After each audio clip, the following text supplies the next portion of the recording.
अस्मद्देशीय परमाचार्यान् शेषान् गुरून् श्रीमन् लक्ष्मणयोगिपुङ्गो महापूर्णौ मुनीयामुनम् कामं पद्मविलोचनं मुनिवरन्नाथं षडद्वेषिणं शयनेशं श्रियमिन्दिराधरचरम् नारायणं संशये वन्दे बृन्दावनचरं वल्लवी जनवल्लभं जयन्ती सम्भवं धाम वैजयन्ती विभूषणम् श्रीमान् वेङ्कटनाथार्यः कवितार्के केसरी वेदान्ताचार्यवर्यो मे सन्निधत्तां सदा हृदि प्रणामं लक्ष्मणमुनिकृतिगृह्णाति मामकं प्रसादेति यत्सूक्तिस्वाधीनपतिकां श्रुतिं वन्दे वैकुण्ठसेनान्यं देवं सूत्रवतीशतम् यद्वेत्र शिखरस्पन्दे समेत्यवस्थितम्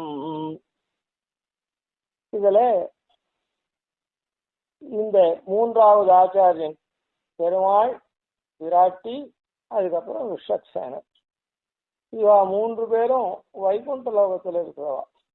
சரி, இந்த மூன்றாவது ஆச்சாரியனுக்கு உண்டான ஸ்லோகத்துல வந்தே வைகுண்ட சேனான்யம் தேவம் அப்படின்ற பர்யந்தம் நாமும் அர்த்தானுசந்தானம் பண்ணியிருக்கோம். இப்படி தேவனா இருக்கக்கூடிய பிரகாசிக்கக்கூடிய இவர் எப்படி இருக்கார் அப்படின்னா சூத்ரவதி சகம். சூத்ரவதி அப்படின்றது அவருடைய பத்னி. பத்னி இருக்காளே, அந்த பத்னியினுடைய திருநாமம் சூத்ரவதி.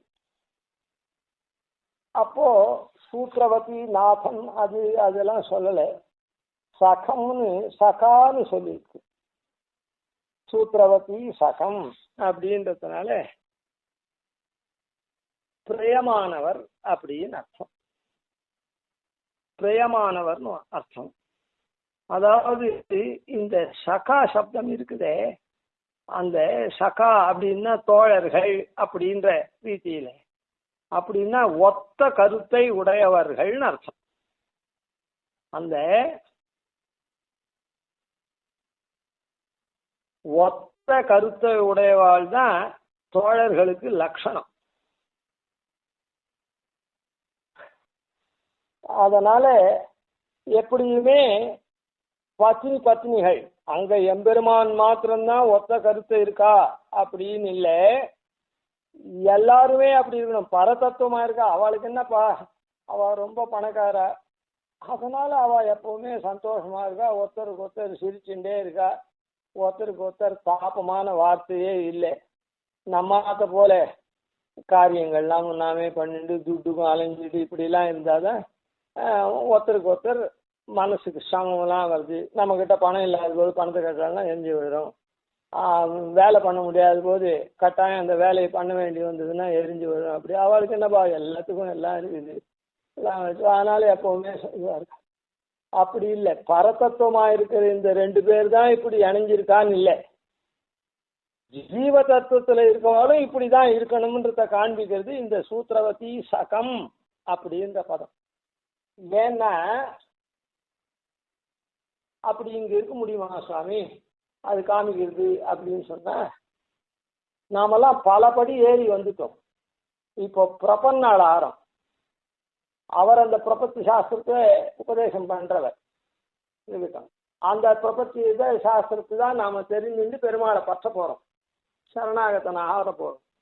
அப்படின்னா நாமெல்லாம் கூட, அதாவது இந்த படிப்புக்கு தகுந்தபடி அவனுடைய படிப்புக்கு தகுந்தபடி வேலைக்கு தகுந்தபடி வாழ்க்கையை இம்ப்ரூவ் பண்ணிக்கிறான்னு இல்லை, அத மாதிரி ஞானத்துக்கு தகுந்தபடி நம்ம வந்து மேல நம்மளுடைய அனுஷ்டானத்தை நல்லா வச்சுக்கணும். அது இங்கேயே காண்பிக்கப்படுறது சூத்ரவதி சகம் அப்படின்னு. சகேன்னு இதெல்லாம் கூட நாடகத்தெல்லாம் கூட சகேன்னு கூப்பிடுறார். அதாவது பத்னியை பார்த்து சகே அப்படின்னு விழிப்பா, இல்லைன்னு சொல்லலை. என்ன அது இருக்குதுன்னா அதான் அது காரணம் என்னன்னா, சகான்ற சப்தத்துக்கு தோழன்மார்னு அர்த்தம். அந்த தோழன்னு ஒருத்தரோட ஒருத்தர் இருந்தால்னா அவளுடைய தர்மம் எப்படின்னா ரெண்டு பேரும் ஒரே மாதிரியான மனோபாவத்தை உடையவர்கள் அப்படின்னு. அதுவும் சாஸ்திரம் தான். அது மாத்திரம் இல்லை, லோகத்திலேயே பார்க்கலாம். ஃப்ரெண்டா இருந்தான்னு வச்சுப்போம், ஒருத்தனுக்கு ஒருத்தன் விட்டு கொடுப்பான். பரவாயில்லடே, ஒன்றும் வேண்டாம், நீ ஒன்றும் அதெல்லாம் இது பண்ணிக்காது அப்படின்னு ரெண்டு பேரும் ஒன்னா வருவான். ரெண்டு பேருக்கு இல்லைன்னா கூட அதெல்லாம் டோன்ட் வரி, நீ ஒன்றும் பண்ணாத, இருக்கிறத கொஞ்சம் பேர் அட்ஜஸ்ட் பண்ணிப்போம் அப்படின்னுவான். அதே அந்த தோழமை இல்லைன்னு வச்சுப்போம், இதுக்காக கூட்டின்னு வந்த, இது கூட தெரியாத கூட்டின்னு வந்தா எங்கன்னா போய் என்ன தொந்தரவு பண்ண அப்படின்னுவான். அதான் அந்த தோழன் அப்படின்னு சொல்ற தேவை, அந்த சகான்னு சொல்ல தேவை சமமான ஞானம் உடையவர்கள் அப்படின்னு அர்த்தம். அதாவது சமமான பாவத்தை உடையவாள் அர்த்தம். சமமான ஞானம்னா என்ன? அந்த ஞானம் சரியா இருந்ததுன்னா, ரெண்டு பேருக்கும் ஒரே மாதிரி ஞானம் இருந்ததுன்னா, அந்த இவன் பண்றதையே அவனும் பண்றான், அவன் பண்றதையே இவனும் பண்றான். இவனுக்கு ஐயோ இல்லையே அட்ஜஸ்ட் பண்ணுவோம்னு சொன்னா நாம அட்ஜஸ்ட் பண்ணிக்குவோம், அவனுக்கு இல்லாதனால தானே, அதனால நாம அட்ஜஸ்ட் பண்ணுவோம், ரெண்டு பேரும் பரஸ்பரம் இதுவாயிடும். ஆன மாதிரி பத்தி பத்னிகள் எப்பவும் இந்த மாதிரி இருக்கணும் அப்படின்றத காண்பிக்கிறதுக்காக அங்க மாத்திரம் அவ வந்து கமலா கிரகமேதினும் அப்புறம் தர்மச்சாரி சக தர்மச்சாரி அப்படின்லாம் இல்லை. இங்கேயும் இப்படிதான். பரதத்துவத்துக்கு மாத்திரம் இல்லை, பரதத்துவம் கொண்டிருக்கிறதே நமக்கு காண்பிக்கிறதுக்காக தான். அதை உடனே இங்கேயும் காண்பிக்கிற.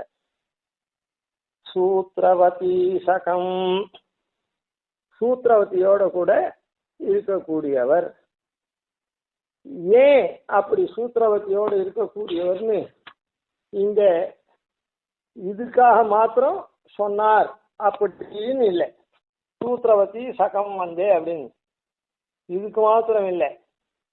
ஸ்ரீமத் ராமாயணத்துல என்ன சொல்லப்பட்டிருக்கு? பெருமாள் காட்டுக்கு எழுந்துள்ளார்.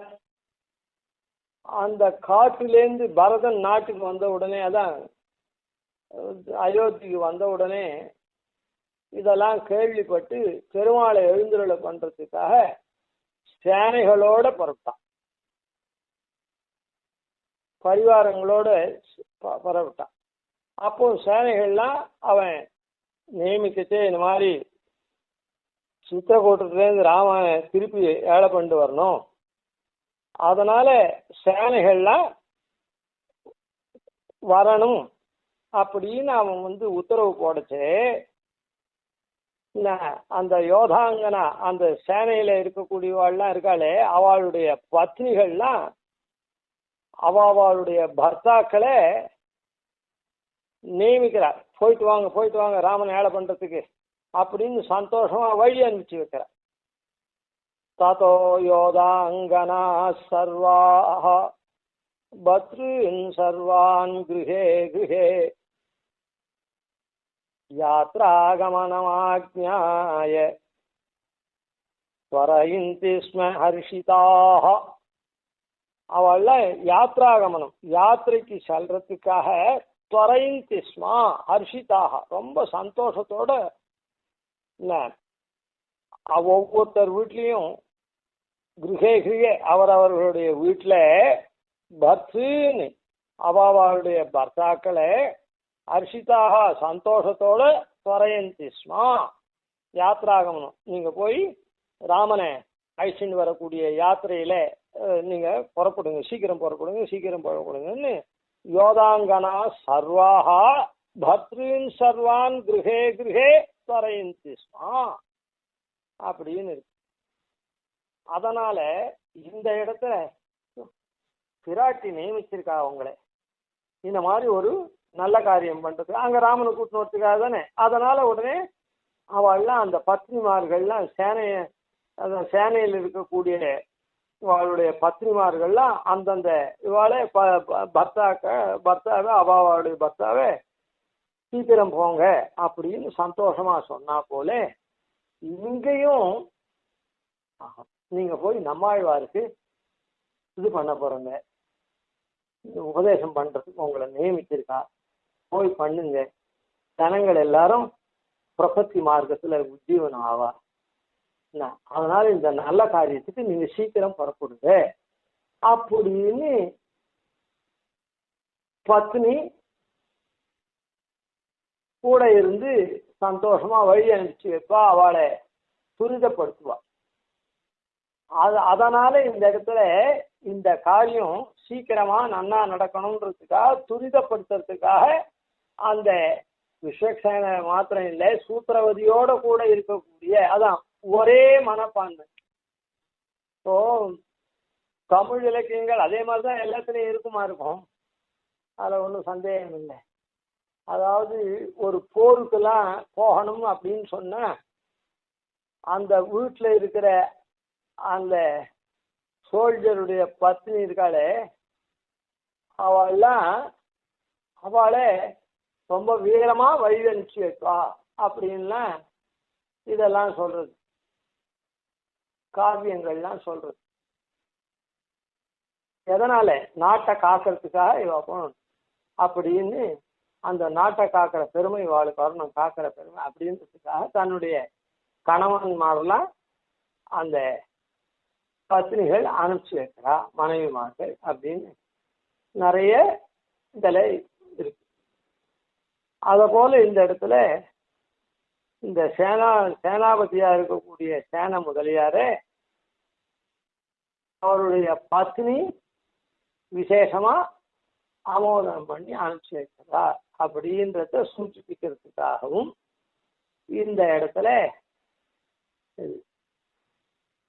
சூத்திரவதி சகம் அப்படின்னு சொல்றது. அதோட கூட ஆச்சாரியன் கிரகஸ்தனா இருக்கவன் தான் ஆச்சாரியனா இருக்கணும். அந்த ஆச்சாரிய சகாசத்துலதான் பிரம்மச்சாரியா இருக்கவன்லாம் வந்து பாடமெல்லாம் வாசிப்பான். அவன் பிக்ஷை வாங்கி வந்து கொடுத்தான்னா அதை ஆச்சாரிய பத்னி அதை எடுத்துட்டு இதெல்லாம் பண்ணி அந்த பசங்களுக்கெல்லாம் போடுவாள். அதனால இல்லறமல்லேல் துறவரம் இல்லைன்னும் அப்படின்லாம் ஆழ்வாரும் சொல்ற. இந்த கிரகஸ்தாசிரமம் தான் எல்லாரையும் வாழ வைக்கக்கூடியது. அதனால இது முக்கியம் அப்படின்றதுக்காகவும் இந்த கிரகஸ்தாசிரமம், ஏன்னா இந்த வர்ணாசிரமம் உண்டோ இல்லை இந்த லோகத்தில், அந்த வர்ணாசிரமங்கள் உண்டு, அதுல கிரகஸ்தாசிரமம் தான் அப்படின்றத காண்பிக்கிறதுக்காகவும் இந்த இடத்துல சூத்திரவதி சகம் அப்படின்னு சொல்லு. அதாவது இந்த இடத்துலையும் அந்த சகசப்தம் இருக்கிறதுனால எல்லா இடத்துலையும் ஒரே மாதிரி அவளுடைய மனோபாவம் இருக்குது அப்படின்றதுக்காக தான். அந்த பத்தி பத்னிகளுக்குள்ள எப்பவும் மனோபாவம் ஒன்னாவே இருக்கணும் அப்படின்றத காண்பிக்கிறதுக்காக தான் சகா சப்தம் போட்டிருக்குது. அந்த பத்னி விசிஷ்டனா இருக்கான்னு காண்பிக்கிறதுக்கு காரணம் இந்த ஒரு காரணம். அது அங்க வந்து யோதாங்கனாவெல்லாம் சொன்ன மாதிரி சொல்றான்னு ஒரு காரணம். கிரகஸ்தாசிரமத்துல இருந்தால்தான் சிஷ்ய வர்க்கங்களுக்கெல்லாம் உபதேசாதிகள்லாம் பண்ணி மந்திரார்த்தங்கள்லாம் சொல்லி அவளை நல்வழிப்படுத்துறது, அதெல்லாம் வந்து கிரகஸ்தனுக்கு தான் முடியும். சன்னியாசிக்கோ இன்னத்திற்கோ அதெல்லாம் முடியாதானதுனால இந்த இடத்துல சூத்திரவதி சகம் அப்படின்றதையும் காண்பிக்கப்பட்டு. உடனே ஒரு கேள்வி வரும், ஐசிங்க இருக்கவே அப்படின்னு. ஆனா இது கலிகாலமானதான், இதுவும் கலிகாலத்துக்காக தான் இந்த நம்மாழ்வார்லாம் இது இல்லைன்னு சொல்லலை. ஆனா இன்னும் அத்தியந்த தூரமான கலி வரச்சே எல்லாரையும் அப்படியே ஆட்கொண்டு உடனே பண்ணணும் அப்படின்னு சொன்னா சந்நியாசாசிரமம் தான், கிரகஸ்தாசிரமம் தான் ஒரு கட்டுக்குள்ளதான் இருக்க முடியும். அப்ப நிறைய பேர் இருக்கணும். விகாகே தீர்த்த பகுலாம் சீதளாம் குரு சந்ததி நிறைய பகுவா இருக்கணும். அந்த மாதிரி இருக்கிற குரு சந்ததியெல்லாம் அதான் 74 சிம்மாசனாதிபதி பாஷ்யக்கார் நியமித்தார். ஆனால் இன்னைக்கு 74 பேர் இருக்காளோ? 74ன்றது 740 ஆயிருக்கணும், 7400 ஆயிருக்கணும், அப்படியே கலக்கலையா பிரிஞ்சுதுன்னா இருக்காளோ லோகத்துல? இல்லை. அதனால இப்போ இந்த கலிகாலத்துல அதுக்காக தான் பெருமாள் தானே பரப்பிட்டான். அதனால தன்னுடைய ஆராதகனா ஐசிங்கரை வச்சுண்டு அவர் ஆச்சாரியனா வச்சான். ஏன்னா இவருடைய தர்மம் என்ன? கிராமிக ராத்திரமா போயிட்டே இருக்கணும், ஊர் ஊரா போயிட்டே இருக்கணும். கிரகஸ்தன்னா அப்படி இல்லை. அந்த கிரகத்துக்கு உண்டான சம்பாத்தியங்கள் பண்ணி அந்த கிரகத்துல இருக்கக்கூடிய பதி கொண்ட பெண்டீர் மக்கள்லாம் அவன் காப்பாற்றணும். அதனால அவன் அங்க இருக்கணும், ஊரை சுத்தின்னு இருக்க முடியாது. அதனால பூர சிஷ்யோஜீவனம் மாத்திரமே பண்ணக்கூடிய ஆசிரமமா, அதாவது பண்ணக்கூடிய நிலைமையில் இருக்கவா யாரு? சன்னியாசியா இருக்க முடியும். ஆனா சன்னியாசி வந்து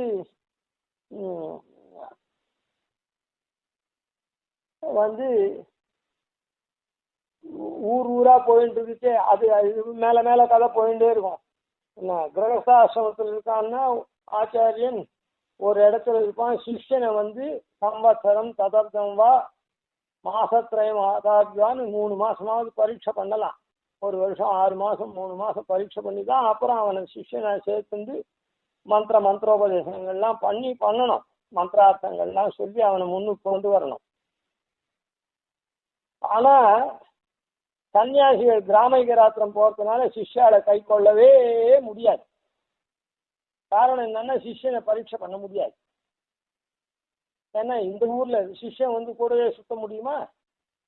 அதனால இவருக்கே பிக்ஷை போடுறதுக்கு அந்தந்த ஊர்ல பிக்ஷை கிடைக்கும் கிடைக்காது இருக்கும். சொல்றேன், எந்த ஊர்ல நல்ல வியக்திகள் இருக்கா, சுச்சி ருச்சியா இருக்க பரமை காந்திகள் இருக்கா, அந்த கிரகத்துல போய் இவர் பிக்ஷை வாங்கி இது பண்ணலாம். தன்னுடைய திருவாராயணத்தை நடத்தி தன்னுடைய சரீரத்துக்கு ஆகாரத்தை இது பண்ணிக்கலாம் அப்படின்னு சாஸ்திரம் சொல்றது. இவர் சிஷ்யாலாம் போனா யார் இது பண்ணுவோம்? அதனால ஆனா பெருமாள் என்ன பண்ணான்னா, பெருமாள் தானே கிளம்பினதுனால இந்த மாதிரி கிரகஸ்தனா இருந்தா முடியாது அப்படின்றதுனால எப்பவும் சஞ்சரிக்கக்கூடிய சன்னியாசிய தன்னுடைய ஆராதகராக சென்று அதன் மூலமா தன்னை சேவிக்கிறவரெல்லாம் அவர் சமாசன பரநியாசியாக பண்ணி உத்தியையும் நியமிச்சிருக்கான். அது தனி விஷயம். அதனால இப்படி அந்த கிரகஸ்த தர்மத்தையும் என்னது வந்தே வைகுண்ட சேனான்யம் தேவம் சூத்திரவதி சகம் அப்படின்றது. சரி, இப்படி இருந்ததுன்னா ஒரு சூயதே கில கோவிந்தே பக்தி முத்வஹதாம் ருணாம் சம்சார நியூன பீதாக திரசாஹ பரிபந்தினஹ அப்படின்னு ஒரு வாக்கியம். என்னன்னா, இந்த தேவதைகள் இருக்காளே அவெல்லாம் பெருமாளால நியமிக்கப்பட்டவா தான். நீ இந்த பிரகிருதி மண்டலத்துல இன்னென்ன தேவத்தையா இன்னென்ன மாதிரி இருந்து இன்னென்ன மாதிரி காரியம் பண்ணி இந்த லோகத்தை காப்பாத்து அப்படின்னு தான் பெருமாள் நியமிச்சிருக்கான். அவளுக்கு அடுத்ததா இருக்கக்கூடிய மனுஷால கொண்டு அவளுக்கு ஆகுதியெல்லாம் சமர்ப்பிக்க சொல்லிருக்கான். ஏன்னா அவளுக்கு ஜீவன் நடக்கணுமோ இல்ல, அதுக்காக இவாளை கொண்டு ஆகுதியெல்லாம் பண்ண சொல்லிருக்கான். இப்போ எல்லாரும் இந்த விஸ்வக்சேனர் நம்மாழ்வாருக்கு உபதேசம் பண்ணி நம்மாழ்வார் ஊரை மொத்த பேரையும் கலியும் கடும் கண்டு கொண்மின் கல்வண்ணன் பூதங்கள் மண்மேல் மலிய புகுந்திசை பாடுறது அப்படின்னுட்டா என்ன ஆகும்? எல்லாரும் பாட ஆரம்பிச்சுட்டா பெருமாளை எல்லாரும் மோட்சத்துக்கு போடுவா. மோட்சத்துக்கு போனா இங்க சம்சாரம் குறைஞ்சு போடும். சம்சாரம் குறைஞ்சி விடுவோம்னா என்ன அர்த்தம்? சம்சாரத்துல இருக்கவா குறைஞ்சி விடுவா. அப்போ அந்த தேவதைகளுடைய ஆளுகைக்கு உட்பட்டவாள் குறைஞ்சி போடுவா. உட்பட்டவாள் குறைஞ்சி போட்டான்னா அப்போ அவ கொடுக்குற ஆகுதி எல்லாம் தானா குறைஞ்சி போடும். 1000 பேர் இருந்து ஆகுதி கொடுத்தாட்டி 100 பேர் இருந்து ஆகுதி கொடுத்தா இப்படி, அதனால குறைஞ்சி போடும். அதனால சூரியதே கில கோவிந்தே பக்தி முத்வஹதாம் ரணாம். பக்தி வளர்ந்த இந்த மனுஷர்கள் இருக்காளே அவளை பார்த்துட்ட உடனே கோவிந்தன் இடத்துல பக்தி வளர்ந்த சம்சார நியூனதா பீதா. அடேடே, சிவாள்லாம் இத்தனை பேர் சரணாகதி பண்ணிட்டு மோட்சத்துக்கு கூட வர, மறுபிரிவு அவளுக்கெல்லாம் கிடையாது. மறுபிரிவு இருந்தால் தான் நமக்கு ஆராதிப்பா அப்படின்னு சம்சார நியூனதா பீதாக, சம்சாரத்தில் இருக்கிறவர்கள்லாம் குறைஞ்சிடுவாளே அப்படின்றதுனால திரிதசாக, இந்த திரிதசர்னா தேவதைகள் பரிபந்தினா, அவளை நலியுவான். அதாவது நன்மார்க்கத்துக்கு போக ஒட்டாம தடுப்பான். நன்மார்க்கத்துக்கு போக ஒட்டாம தடுப்பார்கள்.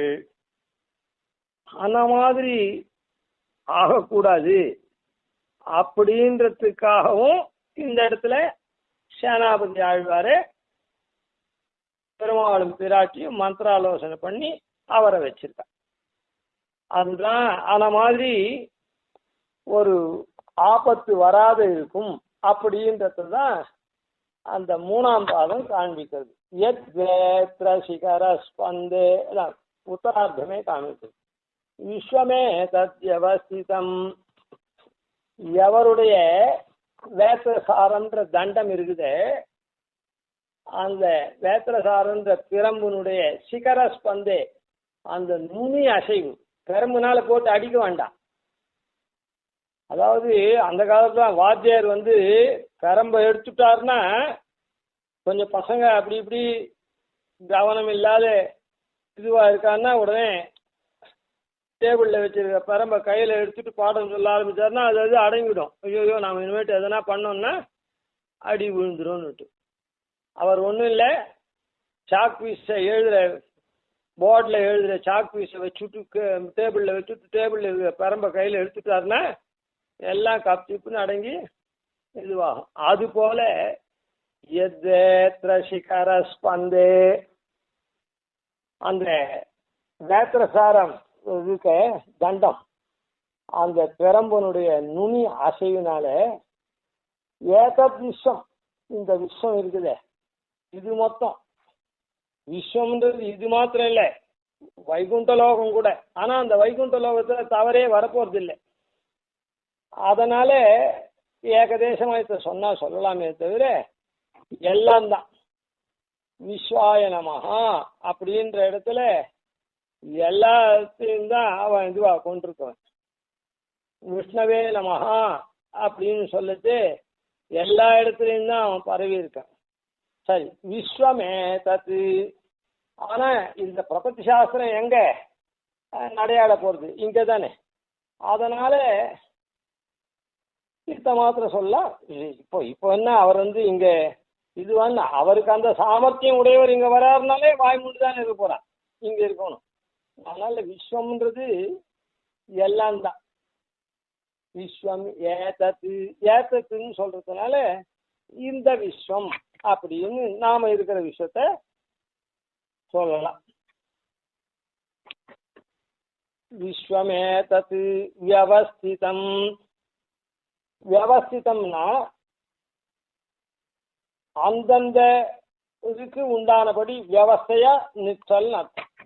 வியவஸ்தையா நிற்றல்னா அவாவாளுக்கு என்ன நிலைமையோ அந்தந்த நிலைமையில தாம் நிலைமையில நிக்கிறது. வியவஸ்திதம்னா வியவஸ்தையா நடக்கிறது அப்படின்னா எது எது எந்தெந்த காரியம் எப்படி எப்படி நடக்கணுமோ அப்படி நடக்கிறதுக்கு வியவஸ்தையா இருக்குதுன்னு பேர். அங்க என்னடா ஒண்ணுமே அவ்வியவஸ்தை மொத்தம் அப்படின்னா என்ன அர்த்தம்? எல்லாம் தாறுமாறா நடக்கிறதுன்னு அர்த்தம். எப்படி நடக்கணுமோ அப்படி நடக்காம இஷ்டப்படி அவாவா தாறுமாறா ஏதோ பண்றா அப்படின்னு அர்த்தம். அதனால இந்த விஸ்வம் ஏதத் வியவஸ்திதம், ஏதத் விஸ்வம் வியவஸ்திதமா இருக்கு. அவர் அதுக்காக ஒண்ணுமே பண்ண வேண்டாம். அந்த பெரம்பு நுனி ஆடினாலே போறோம், உடனே எல்லாம். எப்படி நாம ஒரு உதாரணத்துக்கு சொல்றேன், காத்து அடிச்சதுன்னா போத்துக்கிறோமோ இல்ல சாலையை கொண்டு, அந்த மாதிரி பெரம்பு அசைஞ்சதுன்னா அப்ப அந்த அசைவுனால் ஒரு காத்து வரா மாதிரி வச்சுக்கோங்களேன், உடனே அது தான் நிலைமையில அப்படியே அடங்கி போயிடும். அப்போ அதனால இந்த தேவர்கள்லாம் ஏன் வாலாட்ட போறா? திருஷாகா பரிபந்தினஹா சம்சார நியூனதா பீதாகான்னு சொல்லப்பட்டது. இந்த தேவதைகள்லாம் கொஞ்சம் கூட ஒன்றும் இடைஞ்சலே பண்ண மாட்டான். அதனால இந்த மூன்றாவது ஆச்சாரியனா நம்மாழ்வாருக்கு உபதேசம் பண்றதுக்காக பெருமாள் பிராட்டியினாலே ஆலோசனை பண்ணப்பட்டு, இவர் வைகுண்ட சேனானியா இருக்கிறதுனால, வைகுண்ட சேனானின்னு சொன்னது இங்க சேனாபதி யாரு அப்படின்னா சுப்பிரமணியன். அதாவது கார்த்திகையானும் கரிமுகத்தானும் அப்படின்னு சொன்னாலே, கனலும் கண் மூர்த்தியும் அப்படின்னு சொல்ற இடத்துல இந்த கார்த்திகான்றவன் தான் சேனாபதி. இவாளெல்லாம் கொண்டு இவாளெல்லாம் கூட அந்த பானாசுர யுத்தத்துல அந்த இவனை காக்க முடியாது. இவ்வளவு பூதகணங்களோடு எல்லாம் இருந்தா கூட அந்த சிவன் அவனை காக்கிறேன் பானாசுரனேன்னு சொன்னான். ஆனா அவன் கிருஷ்ணனோட போரிட்டதுனால யாராலையும் ஒன்றும் அவனை காக்க முடியாது போச்சு. அப்புறம் அது கதை மேல போறது, சிவன் அவனை காத்தருடும்படி பிரார்த்திச்சான். அதுக்கப்புறம் பெருமாள் 4 கையை விட்டு மீதி கையெல்லாம் வெட்டினார். அதனால சேனாபதி அப்படின்றது இந்த சுப்பிரமணியனுக்கு இங்க பிரசித்தமானதுனால வைகுண்ட சேனாபதினு சொன்னார். சூத்திரவதி சகம்னு சொன்னதுக்கு சூத்திரவதி அப்படின்ற பத்னி விசேஷம். அந்த சகசப்தத்துக்கு துல்லிய யோகக்ஷேமமான, அதான் 2 பேரும் ஒரே கருத்து உடையவாளா இருக்கவான்ற அர்த்தம். பத்னியோட கூட இருக்கக்கூடிய கிரகஸ்தாசிரமம் தான் இதுக்கெல்லாம் சிஷ்யர்களை தேர்ந்தெடுத்து பண்றதுக்கு இதுன்றதுனால அதை அங்க காண்பிக்கப்பட்டது. அதே போல புரோத்சாகம் பண்ணி ஒரு நற்காரியம் நடக்கிறதுனா சீக்கிரம் போங்க போய் பண்ணிட்டு வாங்க அப்படின்னு புரோத்சாகம் பண்றதுக்கும் இருக்கக்கூடியது பத்னி அப்படின்றத காண்பிக்கும். எப்படி பரதாழ்வான் சேனைகள்லாம் ஆகும்போதே அந்த அவள்லாம் சொன்னாலோ அவ பத்னிமார்கள்லாம் அதை போல அப்படின்றதுக்காகவும் வந்தே வைகுண்ட சேனான்யம் தேவம் சூத்திரவதி சகம். அதுக்கப்புறம் யத்வேத்ரஹிரஸ் விஸ்வமேத வியவஸ்திதம் அப்படின்னு இந்த யாராலையும் இதுக்கு விக்னங்கள் தேவதைகளாலேயே விக்னம் வராதுன்னா அப்புறம் மனுஷர்களால, அதாவது இந்த நாஸ்திகர்கள் இவாள்லாம் இருக்காளே அவளெல்லாம் வருமா அப்படின்னா யாராலையும் வராது. ஏன்னா விஸ்வத்தில் இருக்கா மொத்த பேரும் வியவஸ்திதமா இருக்கிறதுனால தேவர்களாலையும் வராது, மனுஷர்களாலையும் வராது. இவன் தனி ரூட்ல போறானு எல்லாரும் போயிட்டு இருக்கு, இவன் மாத்திரம் ஒரு தனி பாதையில போறான்னு அவன் வரவே மாட்டான். சரி என்ன அந்த மாதிரி நேற்று வரையில் நடந்திருந்தா கூட இந்த பிரபந்தனை பார்த்துட்டு அவன் ஏதோ அவன் பாட்டுக்கு போயிட்டு இருக்கான், நமக்கு என்ன அவன் எங்கன்னா போயிட்டு போறான் அப்படின்னு அவன் வழி விடுவான். அந்த மாதிரியான ஒரு சன்னிவேஷங்கள்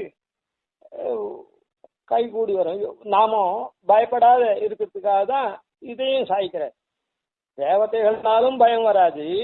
அது மாத்திரம் இல்லை, அக்கம் பக்கத்தில் இருக்கவா சுவாமி இந்த காலத்துல போய் பெருமாளை சேவிக்கிறதும் பெருமாளை மாத்திரம்தான் சேவிப்பேன்னு சொல்றதும், அனன்ய தேவதா பக்தனா இருக்கணும், அனன்ய தேவதா தத்துவம் அப்படின்னு சொன்னா என்ன சுவாமி, பெருமாளை தவிர மற்ற தேவத்தை சேவிக்கூடாதுன்னு மற்றவெல்லாம் பிள்ளையார் கோவிலுக்கு போறான், ஐயப்பன் கோவிலுக்கு போறான், அங்க போறான், அம்மன் கோவிலுக்கு போறான், இங்க போறான். நாம மாத்திரம் அப்படிலாம் வீட்டு உள்ள பூந்து பெருமாளை மாத்திரம்தான் சேவிக்கணும் தான் அவன்லாம் தொந்தரவுப்படுத்த மாட்டானா சுவாமி.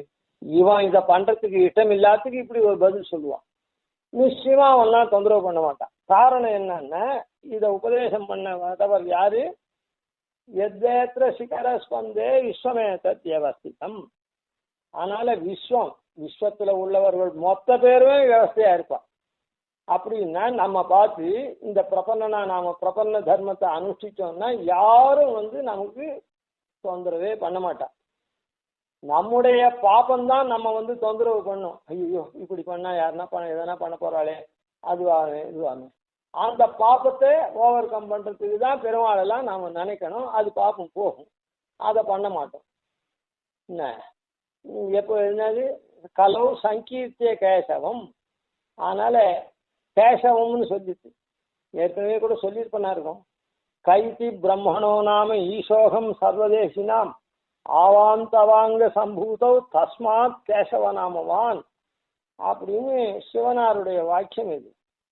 கான்னு சொல்ற பிரம்மாவும் எல்லாருக்கும் ஈசனா இருக்கக்கூடிய நானும் உன்னுடைய தேகத்திலேருந்து உண்டானவா, அதனால உனக்கு ஈசன் கேசவன் பேரு. காவும் ஈசனும் உன்னுடைய பிறை தங்கு சடையான வளத்தை வைத்து பிரமனைத்தன் உந்தியிலே தோற்றுவித்து. பிரம்மா உந்தியில இருக்கான், பிரமன் தான் பிறை தங்கு சடையான் வலபாகத்தில் இருக்கான் அப்படின்லாம் சொல்லியிருக்கு. அதனால இப்படி இருக்கிறதுனால உனக்கு கேசவன் பேரு. இப்போ ரோட்ல போச்சு கார்ல போச்சு என்ன பண்ணுவான், இந்த பவர்ல இருக்கிற கட்சி கொடியை கட்டின்னு போயிடுவான். உடனே என்ன பண்ணுவான், யாரும் எதுவும் செக் பண்ணாம அனுப்பிச்சுட்டே இருப்பான் சல்யூட் அடிச்சு அங்கங்க இருக்கிற பெட்ரோல்லாம். ஏன்னா அந்த கொடிக்கு அந்த மரியாதை, அந்த கட்சிக்காரன் இவனை ஒன்றும் பண்ணக்கூடாது. ஆனா மாதிரி நாம கிளம்பத்தே விரஜன் சிந்தைய கேசவம், நாம நடந்து போச்சே கேசவனை நினைச்சுன்னு போனோம், கேசவனை தியானம் பண்ணிட்டுன்னு சொல்றது. ஏன் அப்படின்னா ஈசனா இருக்கவங்க தான் பிரம்மாவுக்கும் ஈசனும் இவன் உடம்புல இருந்து அவன்லாம் அடக்கம்னு சொல்லி அந்த கேசவனை அவன் காமிக்கிட்டே மற்ற தேவர்கள்லாம் என்ன. அதனால இவனுக்கு எந்த விதமான இடைஞ்சலும் வராது, இவன் போற காரியம் நன்னா நிறைவேறும். அதனாலதான் ஆழ்வார் கூட கெடுமிடராய வெல்லாம் கேசவா என்ன அப்படின்னு சொன்னேன். கடும் முதல்ல கெடும்னு சொன்னேன். கெடும்ன்றது நல்ல பதமா சுவாமி அப்படின்னா இல்ல, இடராயவெல்லாம் கெடும்னுக்குனால அது சரி. அதனால கெடும் இடராயவெல்லாம் கேசவா என்ன அப்படின்னு சொன்ன. ஏன்னா தலைவனுடைய பேரை சொல்லிட்டாக்கா தலைவர் கோஷத்தை போட்டா மீதி பேர்லாம் ஐயோ ஒரு தலைவருக்கு வேண்டி வருவா அப்படின்னு மற்றவெல்லாம் தொண்டன்லாம் வாய்மூன்னு இருந்துருவான். அதனால இந்த இடத்துல வைகுண்ட சேனான்யம் அப்படின்னு அப்படி வந்தே வைகுண்ட சேனான்யம், வைகுண்டத்தில் இருக்கிற சேனைக்கு தலைவர் அப்படின்னு சொன்னது ஒண்ணும். எத்தேத்த சிகரஸ்பந்தே விஸ்வமேத தேவஸ்திதம் அப்படின்றது. அதனால எல்லாரும் தன் தன் நிலைமையில இருப்போம். ஏன்னா இவர் யாருக்கு சேனாபதி, விகுண்டர்களுக்கெல்லாம் தலைவனா இருக்கக்கூடிய எம்பெருமானுடைய சேனாபதி. அந்த சேனாபதினா அவர் தான் மொத்தத்துக்குமே அதிபதி. அவருடைய பெரம்பனுடைய அசைவுல எல்லாமே விவஸ்திதமா இருக்கிறதுனால பிரபத்தி தர்மத்தை அனுஷ்டிக்கிறதுக்கு எந்த கால நியமமும் வேண்டாம், எல்லா காலத்திலையும் பண்ணலாம். இந்த கலி இல்லை, இன்னும் கேடுகட்ட கலியா இன்னும் ரொம்ப ரொம்ப துஷ்டாலமா போனா கூட பிரபத்தியை அனுஷ்டிச்சாக்கா அந்த பிரபத்தியை அனுஷ்டிக்கிறவனுக்கு எந்த விதமான தொந்தரவும் யாரும் பண்ண மாட்டா. காரணம் என்ன, அந்த பிரம்பனுடைய அசைவுனால அவ விவஸ்தையா இருப்பா. இவன் விஷயத்துல வரச்சு யாருமே துஷ்டம் கூட அவன் பாட்டுக்கு ஒதுங்கி போவான், அவன் பாட்டுக்கு போறாதே நமக்கு என்ன வந்தது அப்படின்னு. அதனால இந்த ஸ்லோகத்தினால இப்படி மூணாவது ஆச்சாரியனா இருக்கக்கூடிய விஸ்வக்சேனரை ஸ்தோத்திரம் பண்ணார். நாளைக்கு இவர் ரெண்டேந்து உபதேசம் பெறக்கூடிய நம்மாழ்வார் காரிசூனு நாலாவது ஆச்சாரியர். அவர் தான் கலியுகத்துல பிரம்மநந்தியாதிகளுக்கு பிறகு நம்மாழ்வார் பிரவர்த்தகரானார் அப்படின்னு சுவாமி தேசிகன் சாய்க்கிறார். அது அவரை பற்றி நாளைக்கு அந்த ஸ்லோகத்தை அனுசந்தி. வந்தே வைகுண்ட சேனான்யம் தேவம் சூத்ரவதீசகம் யத்தேத்ர சிகரஸ்பந்தே விஸ்வமேதத்யவஸ்திதம் सिंहाय कल्याण गुणशालिने श्रीमते वेंकटेशाय वेदांत गुरवे नमः। आदिवंशतगोपादि यतिवर्यान् भजेशं श्रीरङ्गपूर्वषडजित्यधीशानपदाश्रयम् श्रीवत्सवंशतिलकं वन्दे श्रीकृष्णदेशिकम्।